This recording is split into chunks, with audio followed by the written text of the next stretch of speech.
Testing, 1, 2, 3. Hey guys, do you all see me? Am I live? Because I need to. Ah, looks like I am live now.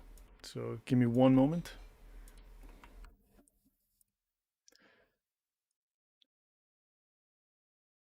Okay, welcome guys. Thank you. I'm sorry about that. I had a serious technical issue every single time that I was trying to go live. The my application would crash. OBS would simply just crash on me. And I have no idea why. But now it is working. Welcome everyone. I'm sorry about the inconvenience and the delay. AT, welcome. Thank you for being here. Dragon, XYZ, Sergeant Grinch. Yeah, I saw a couple of other mentions up above.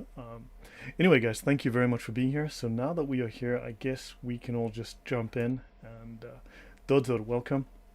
And also to anyone I missed, I apologize for being late. Yeah, technical glitches. Guys, I've pinned a comment in the chat. Right. You'll notice this is my database. This is the same data that I use when I work with Islam, when I research anything. So this folder is on Google Drive. What I'm running it on Windows, Matango, Windows 10 Professional, and everything fully updated. Last night I installed a new BIOS on the motherboard, but every few minutes my computer would either crash or reboot, or the apps would crash, or the system would reboot. I rolled it back. AT, yeah, hey, we need to catch up now that you're feeling better. Yeah, I wasn't fashionably late. I was trying to be on time, really. But okay, so what you see here is something I've made publicly available. The link is on top in the chat. It's pinned, and this is the same database that I use when I research Islam. So I've got info on Judaism. There should be like, I don't know, I'm guessing now 1100, 1200 files, but there's well over 1,000 files in here. Whatever you need, you should be able to find it right here. Right, I've bought some storage on Google Drive, and I'm making this permanently available. So you can see this is the Christianity link. So I've got stuff on Bibles, Martin Luther. These are very useful. The Rose Bible, e-charts, some interesting information there. St. Paul, Templar Knights, and then various useful files that I use. Lots of good research. Islam is my biggest set of information. So from scholars from the 1800s, Ahmadiyya books, there's just plenty to go around. Right, so you should be able to find anything that you need here, right? And of course, foreign words in the Quran. This is a very interesting spreadsheet. You guys have seen that, right? With all of the foreign words. It's not every foreign word, it's the ones that Jeffrey knew, and of course he missed a few, but this was written in the 1930s. So we have an update since then. All right, and okay, next item. So please use this. Feel free to download it. And now on that point, one thing that is important is to be able to find information. So I'm going to load this application. This one is free, but I want to show you guys this app. Now, having 1,000 files is very difficult to work with if you don't know what you are looking for. This application is called Any TXT Searcher. This one is free, right? Sounds like I figured it could be. Yeah, no, I rolled back the BIOS, Matenga. I rolled back the BIOS to the previous BIOS version. So I installed a new one. It was bad. I rolled it back to the previous one today. Cole Brown, welcome. Welcome, guys. And Josie Wales, welcome. Thanks for being here. Okay, any text searcher. I'm going to show you how this works. This is free to download, free to use. It will index your files and allow you to go through them. So I'm going to go. So I'm going to choose. Actually, no, I'm going to choose a custom folder. So I'm going to choose custom directory. I'm going to go here to my eDrive religion folder, clicking on that, and now I'm going to choose PDF, right? It supports like a dozen formats. I've just deleted most of them. And let's look up the word Hamas. Okay, click on go, and there you go. These are all the files that contain the word Hamas, right? So if I click on this file, you'll see now Hamas appears here on the right, right? So you can see Hamas now appears here on the right hand side. I'm going to, there you go. Hamas appears on the right, and it shows me I have 24 occurrences of the word Hamas in this document. If I go to this document, let's see, Hamas appears only twice, right? Let me go to another word. I'm going to type in Jihad up here on the top left. I'll click on go. Okay, So some files are still being indexed. The index is not done yet, but these are all the files that I have that contain the word jihad. This one contains the word jihad 156 times. So if you download my files to your own, it's about 15 gigabytes worth of files, right? So understand it is a lot. It's 14 to 15 gigabytes worth of files. If you do download them, you can use any TXT to index. I will say that thank you to the guys who've supported me. I've been able to update my own setup. This is a tool that I've bought. This will cost you about $20 if you do go with this. This is called Communing Desktop Search, right? Communing will index anything and everything that you give it. It supports a bunch of features, but you have to pay for this, right? So if I type in Hamas here, now it is finding everything that I have with the word Hamas in it. And if I click on this file here, let's go here, go up here. It is now bringing up Hamas in this file. There you go, right? And Bob's your uncle. If we're looking for something obscure, give me a word, guys, in the chat. Give me a word, anything obscure. I'll see if I have it in the files. Okay. For instance, if I look for the church father Eusebius, just as a random thing, let's have a look. These are all the mentions of Eusebius in all the files that I have. Right, I just picked that one out of a hat. So if I go here, I can now find the file, and it's now going to go to the page. There you go. So this will allow you to search through ijma. Okay, excellent. So ijma has multiple spellings. I'm going to use IDJMA. That's in the Brill Encyclopaedia with the D. You can see all of the references here. I'll go to volume 10 and see where it's referenced, and it's going to jump to the page as soon as it finds that. Give it a minute. Sometimes this is a bit slow. There you go. Ijma, and I will zoom in here. There you go. So it's found that occurrence. You can use search operators like and, or, and so on.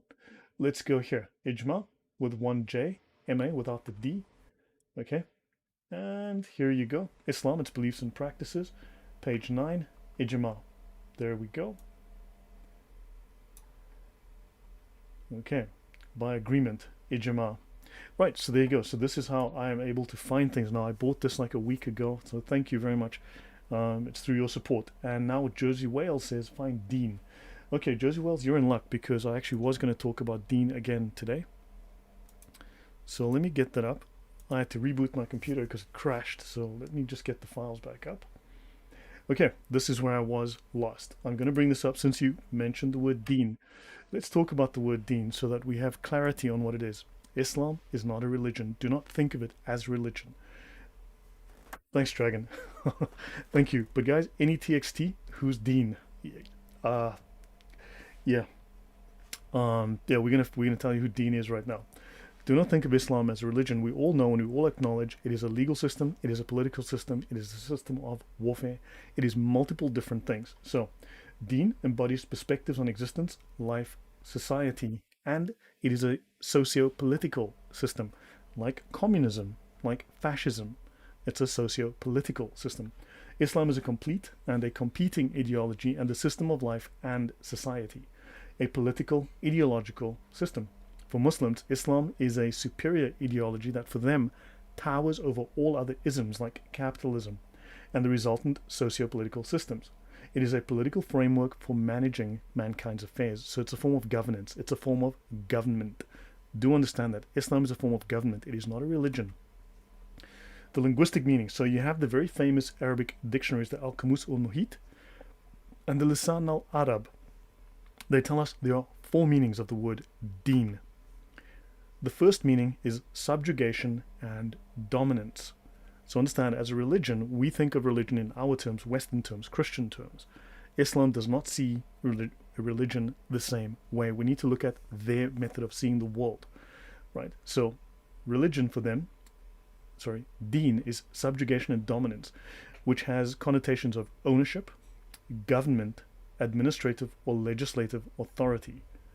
Thank you, Eva. Thank you very much. Now, obedience and bondage, which includes subordination and dominance under the power of others. Remember, this is totalitarian. It's a totalitarian political system like communism. 3, rules and regulations, doctrine, ideology, tradition, or religion. Notice here, or religion. So it's at the 3rd level, right at the end, and it's not definitely religion, it can also be. And then you've got reward and repayment, with justice and accountability. Let's add more detail to what a deen is, what Islam is. So the first meaning is subjugation or dominance, administrative or legislative authority to put pressure to be obedient, using power to enslave or make one obedient. In Arabic, dintuhum fadanu means I subjugated them, so they obeyed me. It also means I ruled or governed upon him. Thus the word dayan is used to indicate a person who dominates and rules over a state. Again, political religion, it's a system of politics, it's a system of law. Are the definitions from Brill? In this case, I'm using the definitions from what's called the Lisan al-Arab, the tongue of the Arabs. It's 20 volumes. It is the most famous Islamic dictionary, right? And but if you look inside Brill, you're going to find the same things, except Brill can be very good. It can also be a little bit obscure. It's also written by apologists who fudge things. Do be aware of that. Brill is excellent, but you need to be aware of some of the issues there as well. Let's have a look with a final slide on this. Remember, with that list that we just worked through, right?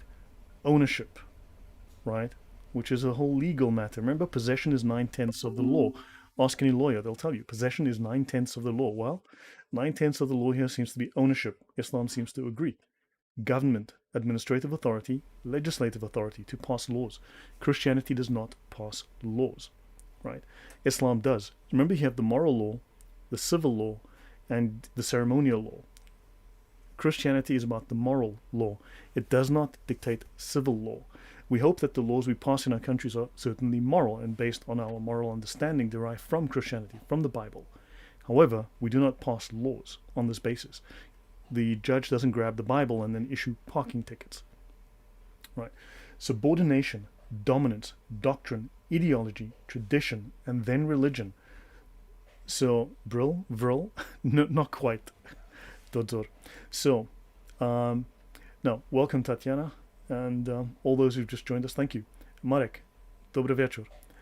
You too, Eva. So, now remember, we discussed Islam in terms of religion. It's 10th. In fact, if you, depending how you structure this, it's 12 to 14. It's 12th in 14, 12th out of 14 tenets, right? Or whereas here, I'm just working with the basic setup we just saw. So now it's 10th out of 12 priorities.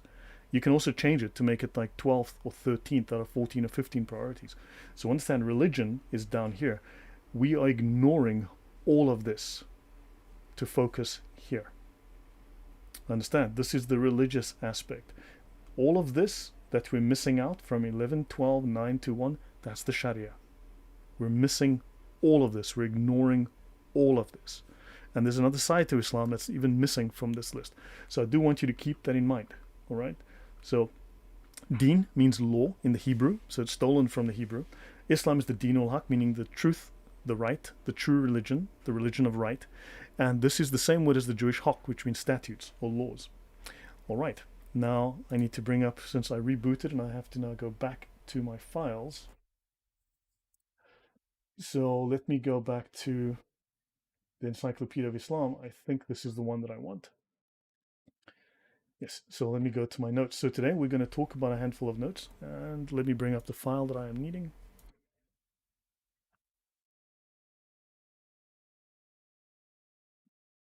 Okay, so I brought up any TXT. You guys have seen that, all right? This is the file link to my Google Drive. You can use this to index it. And so now we'll start with Dawa 203. I want to go back to Dawa and pick up the series. So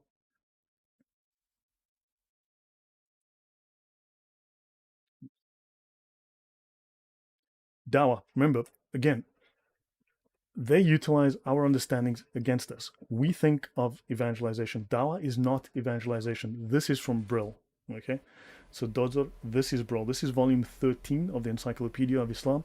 Links in the description. So please, all the links in the description, download what you need, all right? Dawa means call, invitation. Now, when I say call, it's like giving your buddy a call. That is not a religious or a holy act. Invitation. Do you want to come to my party on Friday? We're going to get drunk. That's an invitation. So it's an entirely secular meaning. It is not a religious meaning as we would think of it in terms of evangelization. So get that out of your head. Its main meaning is propaganda. Now do understand, typically within a dictionary, you'd have your first level meanings first, then your second level meanings, then your third level meanings, and so on. Unfortunately, as I said with Brill, they do mix things up a bit, so they will put your main meanings right at the bottom just to confuse the issue. Understand, Brill, while it has some brilliant scholars, Christians, Muslims, Jews, you name it, writing it, there are also apologists, whether Christian or Muslim, for Islam, that are also writing this, and they do fudge things. So propaganda and pretense. Understand? So dawah is propaganda. Why? Because Islam is a state religion. It's a political religion. It's the religion of the state. Just like communism, you have to be an atheist, but you have to believe in the tenets of Karl Marx. Here you have to believe in the tenets of Muhammad. He may as well be Karl Marx. Understand? You're not allowed to think anything other than what they tell you. So it is propaganda. Communist propaganda, fascist propaganda, Islamic propaganda. It is not evangelization and pretense. Okay? So Islamic doctrines of deception, as you have the XYZ, thank you. Yes. Hiyal. Right? This falls under Hiyal. This is part and parcel of that. Understand, it is propaganda for a member of the Prophet's family, right? And propaganda for the Imam, who alone could give mankind good guidance. When they say guidance, they don't mean moral guidance. They mean to guide your life, to control your life. Understand, this is governance, political. So don't make the mistakes of thinking this in terms of Western ideas, right? Dawah. Action at law, a case, a lawsuit. Evangelization does not have a secondary meaning of lawsuit. Eva says Islam is a joke, everything is about pretend and propaganda. Yes, exactly. Exactly. Guzma23, hi Lloyd, thanks for the great research and presentation from... Welcome. Good to have a fellow South African in the stream. So dawah, action at law, case, lawsuit. Understand, evangelization doesn't have context of lawsuits. Critical thinking is haram. That's built for speed, and that is true. Now I understand why they're called Abduls. Tell me more, Sergeant Grinch. I'd love to get your thoughts there. Okay, let me continue. I'm not going to go through every word, but so let me see. Philosophy. Okay, next one is... Okay, secret wisdom. This word dawr. Secret Wisdom, Volume 12, 206b will give us more. Islam, remember, is filled with Gnostic ideas. It is rife with Gnostic ideas. Unity of God, Tawhid. That's a good point. Let me bring this up because this is going to be important. Tawhid. Okay, so I want, since we're bringing up Tawhid, let me get back to the document. The Dawr. Speaking of, okay, the period of the Ismail, never mind that. The 12 angels of the zodiac kept the unadulterated pure unity of God, the Tawhid. Now, oddly enough, the word Tawhid is not an Arab word. It comes from the Ethiopic. It comes from Ethiopia. Now, some of you may have heard of the Eastern, you've got the Eastern Orthodox. You've also got the, I think, the Asian Orthodox churches, right? The Oriental Orthodox. The Orthodox Church of Ethiopia falls under the Oriental Orthodox. And its full name is we'll get to that in a minute. So Tawhid from the Ethiopic. Let's go have a look. Right. It is the Ethiopian Orthodox Tawahedo Church. This word is often spelled like that. Okay? It can also be spelled like that. Understand? So the Tawahedo Church, the term Tawhid, the unity of God. Understand, it's not the singularity, it's unity. Oddly enough, they have taken this from the Ethiopian Christian Church, right? Now, I will cover this in a future show, probably next week with Thaddeus. I'll cover this on Sunday with Thaddeus on Reasoned Answers Apologetics channel. I'm supposed to be doing this. But the Tawhid comes from the Ethiopian Orthodox. Now, let's have a quick look at this. Is the Ethiopian Orthodox Church a Judaic church? Let's look at the circumstances. Let's look at the Judaic customs in Ethiopian Christianity. Circumcision is part of Ethiopian Orthodoxy within their church. It's also part of Islam, right? So they see this as a sign of the covenant of Abraham, as does Islam. It's not part of how we do Christian belief within the rest of the Christian world, but they've taken that. The Ethiopian Tawahedo Church has segregated Mass. Men and women are separated. They remove the shoes before entering. Women are veiled, right? There's a huge emphasis on prostration. Remember, Islam always says that Jesus prostrated himself, the way Muslims do. They abstain from pork. They have a disgust of modern music. So someone else mentioned this to me. For those who might know the church, for those who are part of the church, I'm not here to try to insult the Ethiopian Orthodox Church. I want to treat this fairly. Some of these things, some of the things I will discuss will be historical, going back 5, 6, 700 or more years, where things were very different, but the church has changed. It has actually changed over the centuries, right? But understand there were ideas that were present then that may not be present in the church now. But for those who know the church, I'd love to chat with someone who understands the church really well. So understand they have the concept of ritual purity and impurity in other sexual matters. Again, this is very, very common. The wudu within Islam, right? Again, I've mentioned abstinence from eating pork. They do fasting. They do like a month-long fast. And also, they actually have they really love the Psalms of David. And Islam speaks of the Zabur, right? Then you've got they also happen to make the Gospel of Enoch canon. It is not canon within the Orthodox Christian belief, right? It's at best secondary, right? So understand that there's a connection to the Gnostics with Seth and Enoch, and of course with Islam there's oddly enough a connection to Enoch, but it's not part of the normal Christian view. But also if you look at Muhammad, he had a wet nurse that was Ethiopian, right? Ayman was Ethiopian. The first muezzin, the man who called to prayer, the very first man who called to prayer within Islam was an Ethiopian. And there's numerous other Ethiopian links to Islam. I'll cover those next week. When Muhammad's followers were first being persecuted by the Quraysh in Mecca, where did he send his followers? He sent them to Ethiopia. They stayed there for 15 years. Some came back, the rest stayed there for 15 years. The links to Ethiopia are numerous. Okay? So, yeah. And of course, Abraha, who went to attack Mecca with his elephants, well, he was Ethiopian, just so by the way. Yes, Ethiopians had a strong Enoch influence, so there are numerous Ethiopian influences within Islam that I thought I should highlight. So Tawhid comes from the Ethiopian Tawhiddo, the Tawhiddo church. So they stole this word, and it's about the unity, but I will cover that at length another time. Let me make sure I don't miss any words. I won't be that long tonight. Dawa, dat, philosophy. So the next word we'll look at, there will be a few words in between, but I want to Dal, the ninth letter of the alphabet. Oh, the letters within the Arabic alphabet have numbers. The ninth letter of the Arabic alphabet has the number 700. Understand the Quran is actually a mystic book, right? You can do spells with it. You can do occult rituals with it. So do understand that, but again, that's for another day. But if you do have this particular book, you can look up Akhruf. Okay, so tell you what, I'm going to use this. What page I'm on, just so I don't miss it, 207. So I'm going to look up Akhruf here in my notes. This is a really great way to find this. Akhruf, here we go. It brings up the volume that I need. Okay, and let's go here. So understand, Akhruf, yes, it does have the meaning of letter of the alphabet. It's the plural of harf, right? It also does mean word, and it also does mean a Quranic reading or dialect. These are all true. Reason answers, welcome. Thank you for being here. Bruce, welcome. Hey guys, so really good to have many of you guys here. So understand harf, okay? So it has these meanings, and that is true. But when you go have a look at these, if you go look at these links here, okay, within the Encyclopaedia of Islam, you'll find these are very short. They've got maybe a paragraph or two talking about it. But if you look at the main meaning of the Akhruf within Islam, they speak of the science of the Akhruf, which is Onomatomancy, which is a magical practice. It is based on the occult properties of the letters of the alphabet and of the divine and angelic names which they form.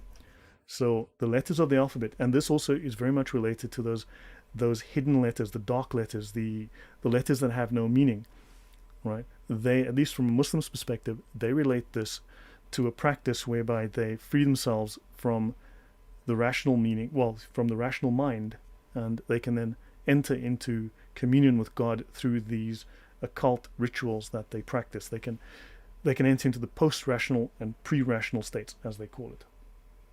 Okay, do bear that in mind. So Akhruf has multiple meanings, and one of its main meanings, because this is several pages worth of discussion, not just a paragraph, it's several pages worth of discussion within the Brill Encyclopedia.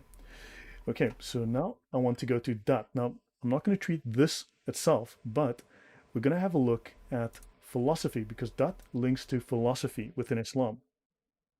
So let's have a look at philosophy by bringing this up. And I'm going to go here into the file name, I'm going to go into the Reliance. Excellent. I'm going to bring up the Reliance. We're going to go to philosophy, and we're going to see what Islam has to tell us about philosophy, because obviously Westerners, we study philosophy, we read the philosophers. Philosophy is unlawful in Islam. Notice, unlawful knowledge. Sorcery. And along with sorcery is philosophy. Now, yes, Built to Speed, esoteric and spirit mediums, this is part and parcel of Islamic esoteric practice. It is very much part and parcel of Islamic mysticism.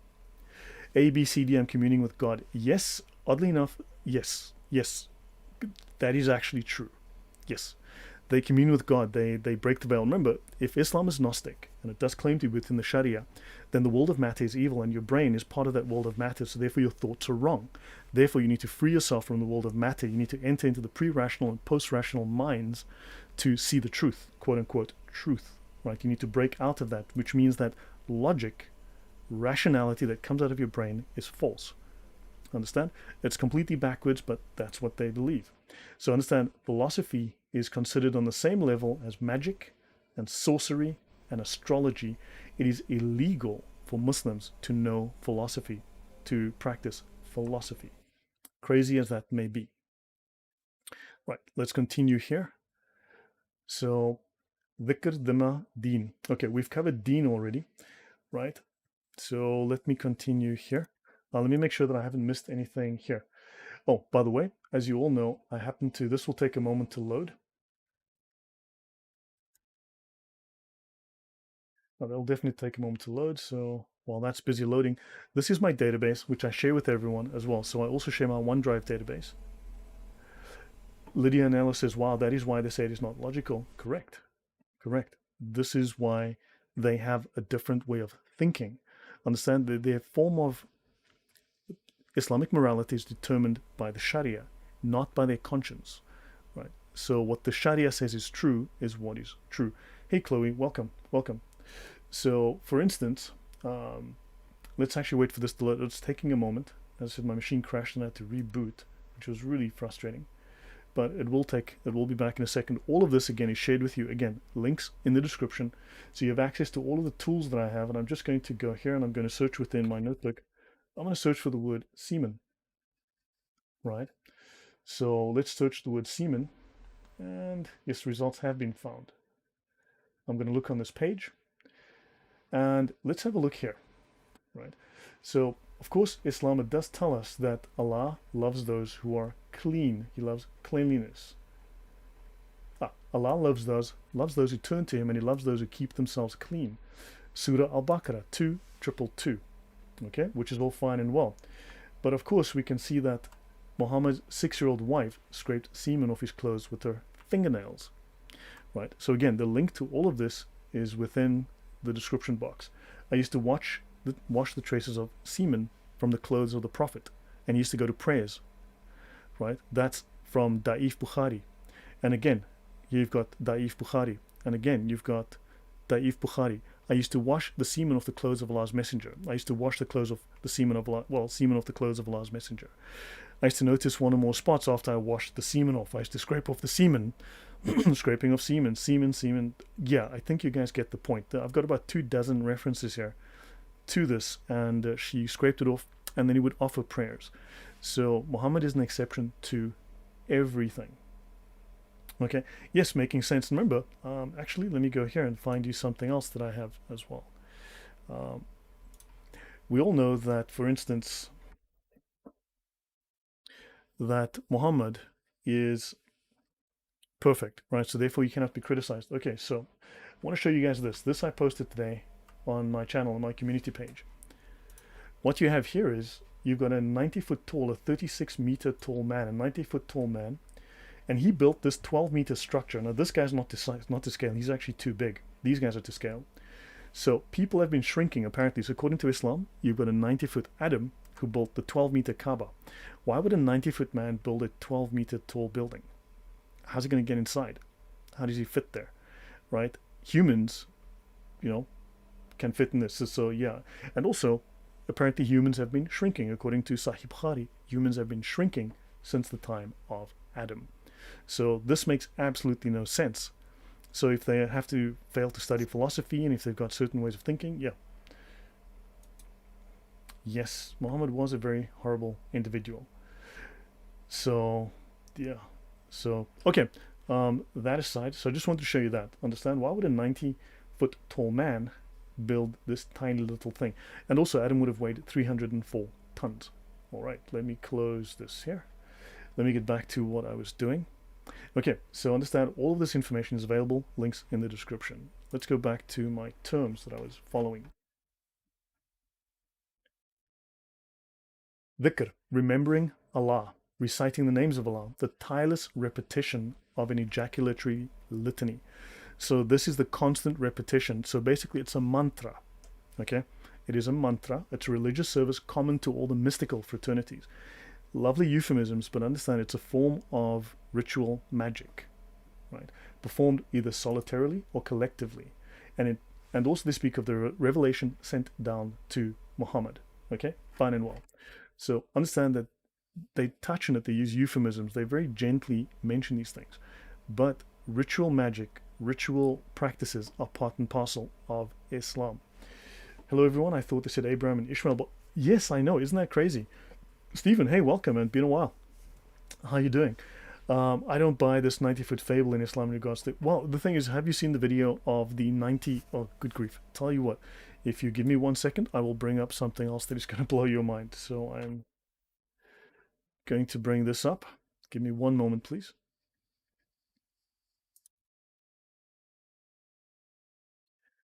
So...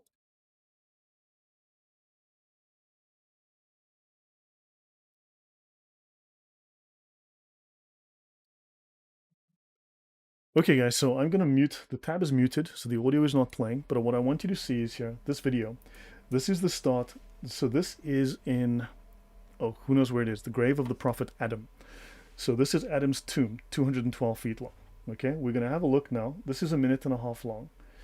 Now, according to this imagery, Adam was 212 feet long and a foot wide. Look at that. Adam was 212 feet tall and 1 foot wide.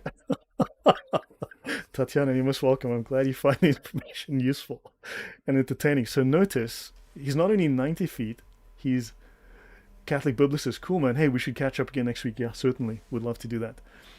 So there you go. 212 foot tall Adam, 1 foot wide. Maybe 2 feet wide. So Adam doesn't get wide at the shoulders. Look at that. Yeah, exactly. 212 feet tall, 1 foot wide. I don't know how you could blow him over in a high wind, man. This is just crazy. So, but look, hey, okay. So, welcome to Islam. I wonder what they actually have inside this thing. Will we find Adam's skeleton here? I have no idea. Adam was, reason non says yes. Adam sure was very, very skinny. I will, yeah, I'll leave that for your consumption. So guys, there you go. This is the 212 foot tall Adam. He didn't have much to eat. Yeah, who knows, man? Maybe he was a vegetarian. Shake and bake with the fruit trees Allah provided have to scale down as Adam's progeny did the shrinky dink.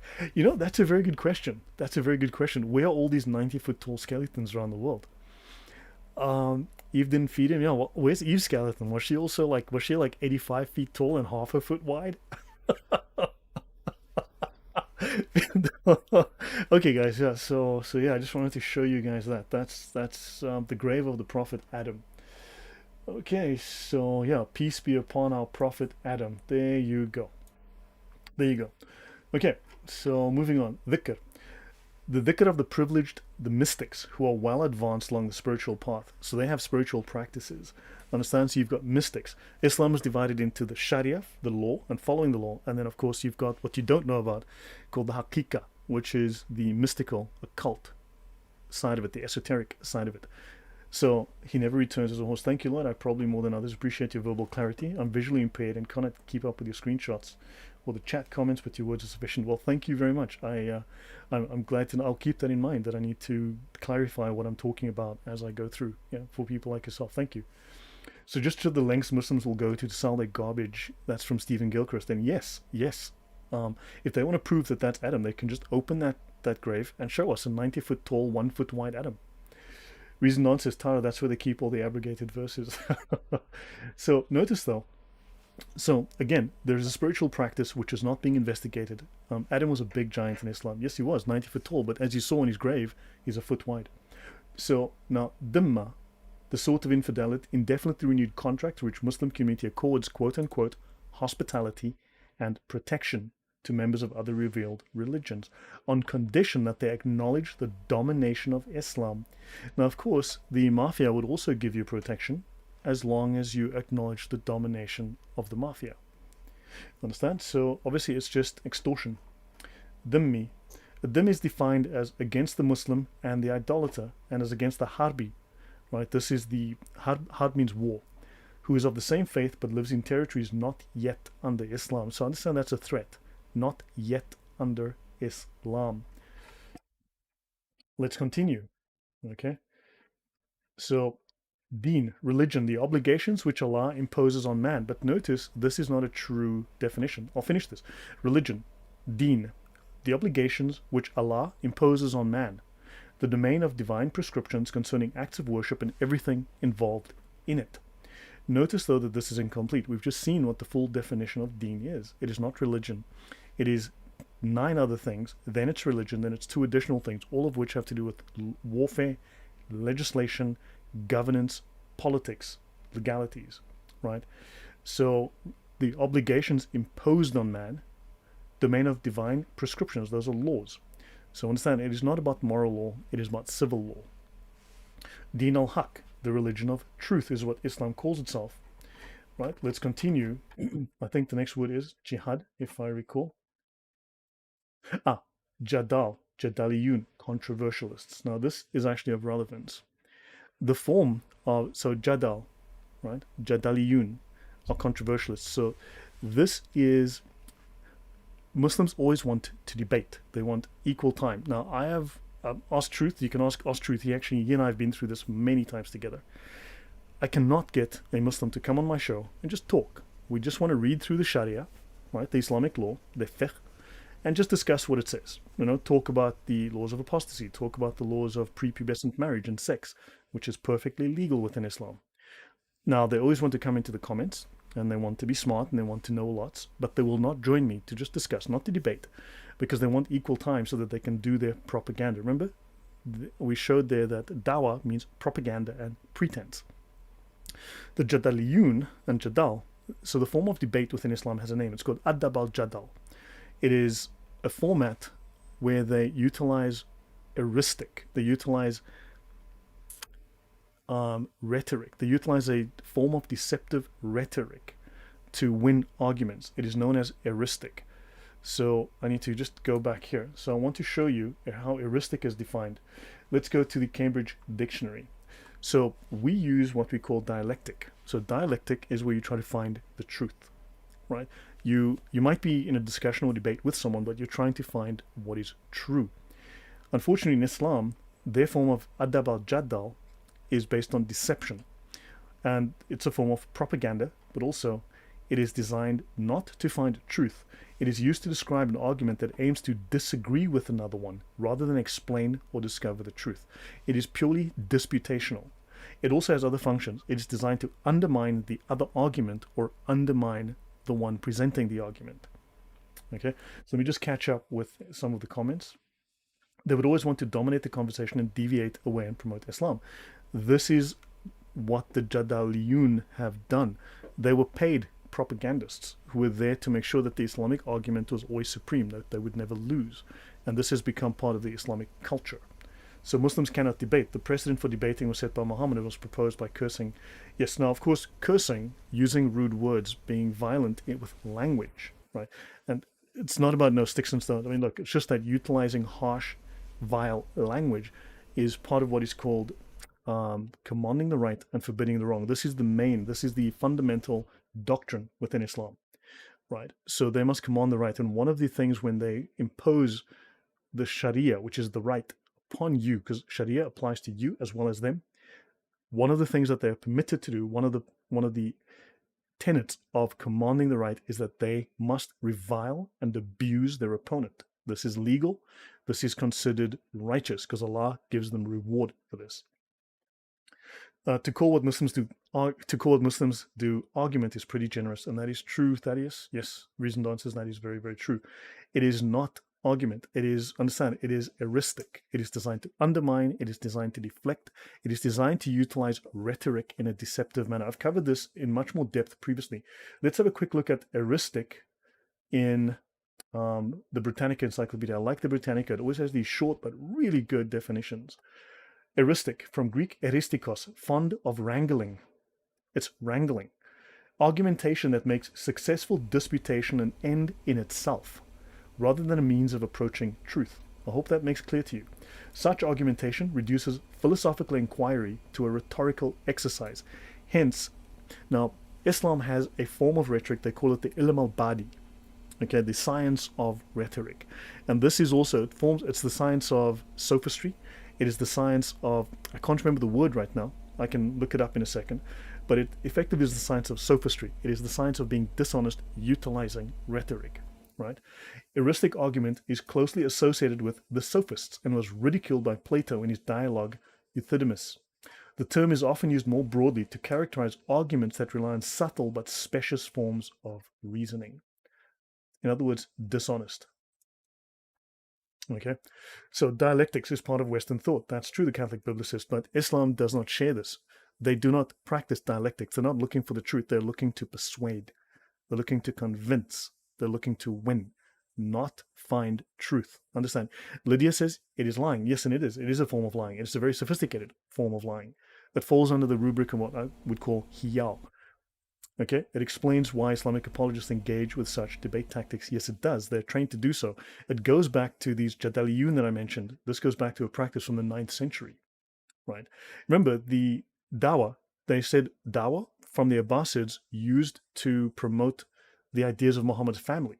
So this is where it comes from, right? So it goes back. Sounds like professional politician, Sergeant Grinches. And yes, that is true. That is exactly the case. That's the same kind of language that they use. So Lloyd, son of Adam, says, so Sunnis criticizing Sufis because they only focus on mysticism. Does the Sharia criticize them in some way or not? No. The Sufis are the most complete of the Muslims. They are the most elevated, the most elite. Sufis are the most elite of the Muslims. Understand? To go back through, I don't have the slides with me right now, and it would take me a minute to look it up, but let me try to describe this verbally. So what you have is there are two divisions in Islam. Again, to repeat something that is, I think, useful to repeat these things. There are two divisions in Islam. You have the legal side, which you are familiar with, the one that everyone deals with, the one that all of us know. Incompletely, but it's the one we know. Then you have the mystical side. The mystical is purely the domain of the ulama, the elite scholars, right? So we deal only with the Sharia side. We do not deal with the Haqiqa side, right? So Islam is divided into two, Sharia and Haqiqa. We don't know the Haqiqa. We don't see it. It's not discussed. It's entirely the domain of the elite, the elect, which a term they actually take from the Manichaeans, right? You've got the ones who hear, right? The hearers, again, a term taken from the Manichaeans, taken from Manichaeism. So then you've got 4 levels within Islam. You've got the Ibara, the Ishara, the Lata'if, the Haqa'iq. The Ibara is the absolute lowest level of knowledge. The Quran happens to fall into that level of knowledge, making it the lowest level of Islamic knowledge. Then you've got the Ibara, the Ishara, the level for the Imams. And then these Imams are jurists. They are people who do governance. They're the ones who administrate. They're administrators. They are legal administrators. Remember, they don't have priests. They have lawyers. Then you've got the Lata'if. The Lata'if are the Sufis. They're the highest level because, you see, everyone else practices just the ritual law. Let's think of that way. They practice these rituals, the 5 prayers a day. They do whatever they have to do. They're just following the law. But the mystical, what we would call, quote unquote, the religious side of Islam, this is practiced only by the Sufis. The intercession on behalf of the whole community. All of these mystical procedures, these mystical acts, this is practiced by the Sufis. The Sufis, however, also have to be completely beholden to the Sharia. The Sufis must fulfill all of the tenets of the Sharia, and then above that, they then enter into the mystical realm. They enter into the fullness, the completion of Islam, the spiritual side, the esoteric side of Islam. Everyone else is limited purely to the Sharia side, just the legal side. I hope that clarifies. Tara Marshall said it's mind-boggling that Islam tries to change things, time, history, and the meaning of definition of things. Well, they have a completely different definition of truth, and of course, it's legal to lie in Islam. I've covered this before. Have a look in my channel on Islamic doctrine of lying. Sufis and the magic carpet pilots. Well, to some degree, yes. Okay. Notice that jadwal, sorcery, quadrangular or geometrical figures into which names and signs possessing magic powers are inserted. So understand, magical practice, witchcraft, yes, yes, yes. Witchcraft, magical practices, these are part and parcel of Islam. It is, when you read through the Encyclopaedia of Islam and you read through the Sufi texts, it is everywhere. It's unmissable, it's unmistakable. But we never speak about it. We never speak about it because we don't know about it. They don't want to advertise it. Why do they not tell you that the ahruf is a form of magic? Onomatomancy. Why do they not tell you that they are using gematria, right? Their version of gematria and magic. Everything is inverted in Islam. Yes, that is true. What percentage of Mohammedans think Sufis are heretics? You know, I have to ask what percentage of Muslims are lying about it to cover up for them. Remember, there are 14 different kinds of jihad. Right? Not everyone does jihad of... Okay, also, jihad of the sword. This is the term that we're familiar with. Go to the older texts, they call it the jihad of the killing. 9.5, the verse of the sword. The older texts, when you read them, call it the verse of the killing, not the verse of the sword. Euphemisms abound within Islam. We have to start finding these things and realize that they've been indoctrinating us to believe falsehoods, right? They've been propagandizing people to believe things about Islam that are not true, right? Or are at the best incomplete, right? So notice here, they are mysterious characters, Arabic letters and numerals, magic words, the names of Allah, the angels and the demons, as well as of the planets, the days of the week, the elements and pieces from the Quran, those missing letters, those weird letters that we don't understand. That's all part and parcel of Islamic magic, ritual magic. Okay, so let me continue here. Jahannam, hell. Excellent. Jahil, ignorant, from the Jahiliyyah, meaning barbaric, anti-Islamic, wicked. It implies apostasy from Islam, so you are an apostate from Islam. Punishable by death. And the Jahiliyyah, the state of affairs in Arabia before the mission of Muhammad, also known as paganism. So you're a pagan. This is predefined within Islam. There's no rationalizing with them. There's no discussion. They've already made the decision. It's been defined for them within the ijma. Right? Dragon Takia, we need to forget the word Takia. Pretend it does not exist. Takia is a very minor, forgettable, absolutely just totally forget that word. There are many different kinds of lying within Islam. Takia is the one that they give you because they can justify it. They can say, well, wouldn't you lie if you wanted to protect your family? Because yes, Takia does have that application. However, there's a second meaning of Takia beyond the one where you tell a little white lie to protect people's lives because you don't want them murdered. In other words, the lesser of two evils. They can justify it. That's why they use it. They hang it out there for you to glom onto so that you can buy into their lie. But there's a second form of taqiyya, which is tactical deception for the purposes of spreading Islam. But taqiyya is a very minor aspect of Islam. Okay, the major form of lying in Islam is called hiyal. Dawah is also a form of deception. Right? I hope this makes clear. Right? Lying is obligatory in Islam. I've covered this at length. I've gone through their doctrines of lying. They will always talk about St. Paul says, when I was with the Romans, when I was with the Jews, I was like a Jew. Look, we say, when in Rome, do as the Romans do. That's all. Islam has page after page after page, whole chapters on how to lie, when to lie, who to lie to, what these lies are called, how you do them. Understand? Chapters. We don't have to go to one little verse and try to extrapolate the way they do. We can go to their books and actually read entire chapters on it from the top scholars in Islam. So understand, you need to get off what they fed you, because if you keep getting stuck there, you're going to be looking at this through a microscope, through the wrong end of a telescope. Okay, Tara says, I know we are supposed to forgive, yet I do feel angry. Islam may only lie to us. They want to kill or harm anyone that calls them out in it. Yes, of course. Violence is one of the levels of escalation within their major doctrine of commanding the right and forbidding the wrong. It is one of their major doctrines, right? It is commanding the right and forbidding the wrong is their fundamental doctrine. And of course, threats, intimidation, violence is part and parcel of this escalation, and they get reward for this. Don't forget, it's righteous. Right, let's continue.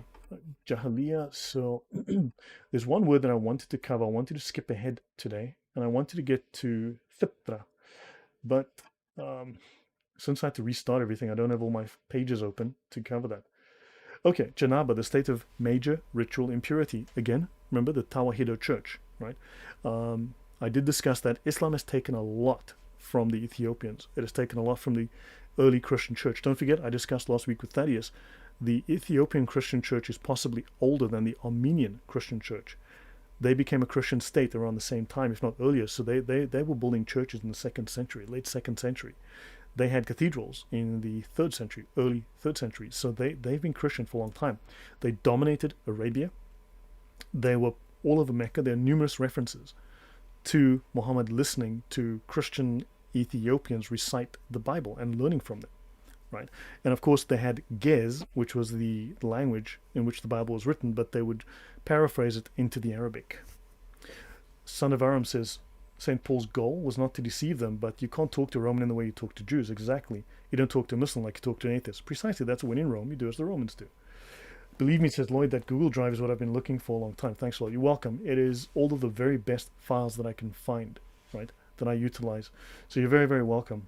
So look, I mean, thanks to the donations I've been getting, I've been able to buy various things, buy software, buy storage, things of that nature, which yeah. So I do appreciate that. Okay, let me see if there's anything I've missed. So I'll start winding down. I've gone for an hour and I have, Jihad.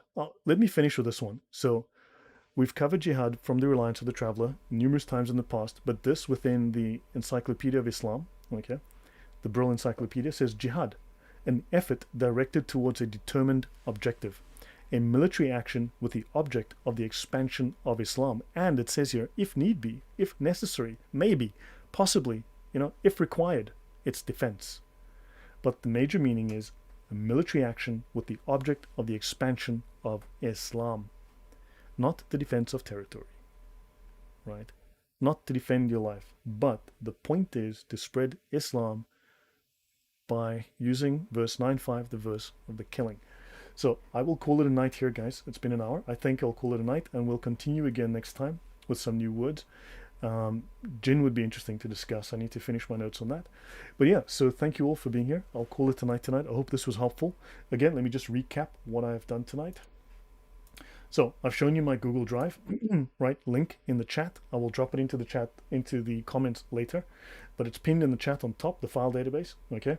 Then of course, you've also seen my OneNote database up here, right? This is something that all of you have access to, okay? If I go here, this is all of my notes that I have done public discussions on, right? Everything that I have here. So loads of things, right? The Crusades, for instance, if we go into the Crusades, do a summary, it'll take a few seconds to load within the browser, but you can see all of my notes here. So there's plenty to go around. Okay. You might find this useful, for instance, statistics of religious wars. People always say Christianity is violent.